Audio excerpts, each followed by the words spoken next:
2022 was an unusual year in many respects. At the beginning of the year, we started off the year here in Idaho with a win. On January 21st, our Governor Brad Little announced that Idaho had shattered another record for jobs, with an unemployment rate of 2.4%, the lowest in the state's history.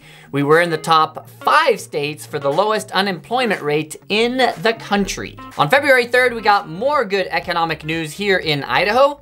Our rating was upgraded from a AA1 to a AAA rating by the Moody Investor Service. A robust rainy day savings plan, conservative fiscal spending, and a higher than anticipated overall revenue all contributed to our upgrade in rating. Some cute little news came in Boise in mid-February.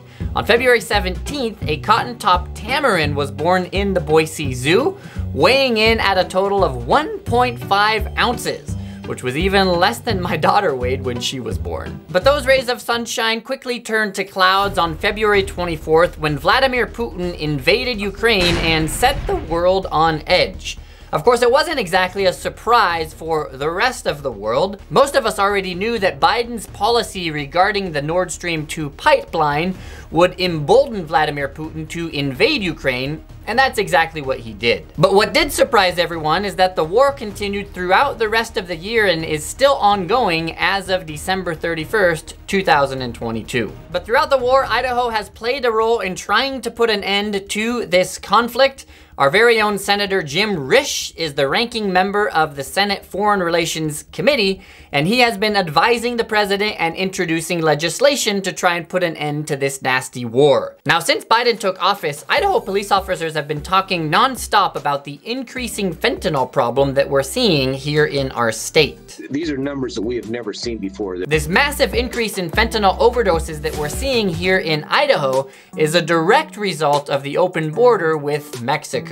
Everything that's bad coming across it ends up in America. So on March 3rd, Governor Brad Little announced that Idaho is kicking off Operation Esto Perpetua, a new strategy designed to combat the growing threat of fentanyl and methamphetamine. So throughout the year, we continued to hear two contradictory narratives. Idaho law enforcement were telling us that fentanyl and other opioids were flowing in from Mexico at a pace that we've never seen before. But the federal government continued to tell us that everything is secure and under control at the southern border.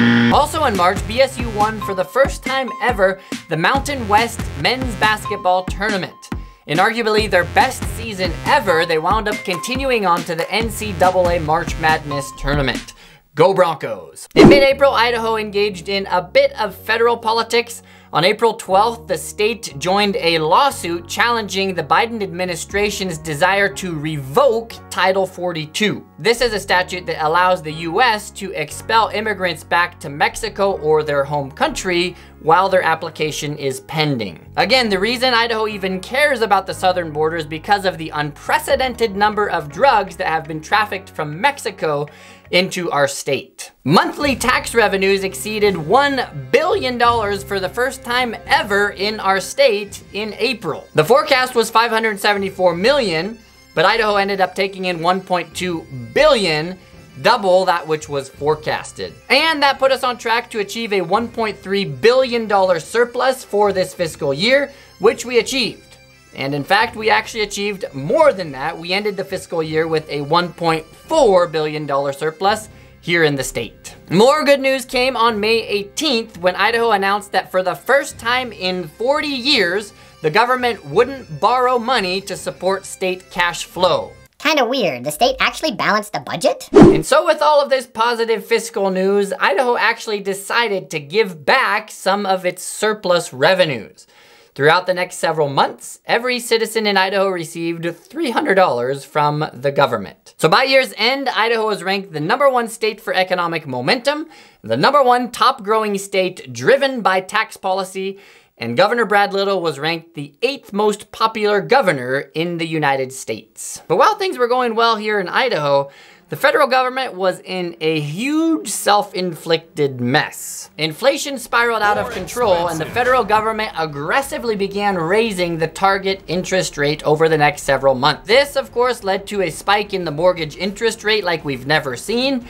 And once the interest rate hit 6%, the housing market here in Boise came to a grinding halt. Over the next 6 months, the median price for homes would drop nearly 13% here in Ada County. To the delight of many here in Idaho, the Supreme Court overturned Roe v. Wade on June 24th and returned the power to make laws regarding abortion back to the states. The federal government did not like relinquishing its power, so one of the tricks that they tried was to sue states with conservative abortion laws. So on August 2nd, Idaho became the target of a federal lawsuit. According to their lawsuit, the laws legally passed by the citizens of the state of Idaho would hurt the citizens of the state of Idaho. On September 19th, Governor Brad Little welcomed to the state capitol representatives of Taiwan's Economic and Cultural Office.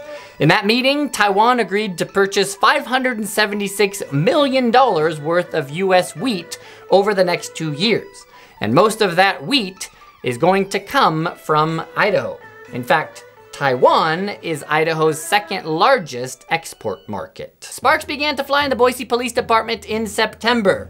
After numerous complaints, an in-depth investigation, and much public pressure, the Boise mayor finally asked the Boise Police Chief, Ryan Lee, to resign from his position.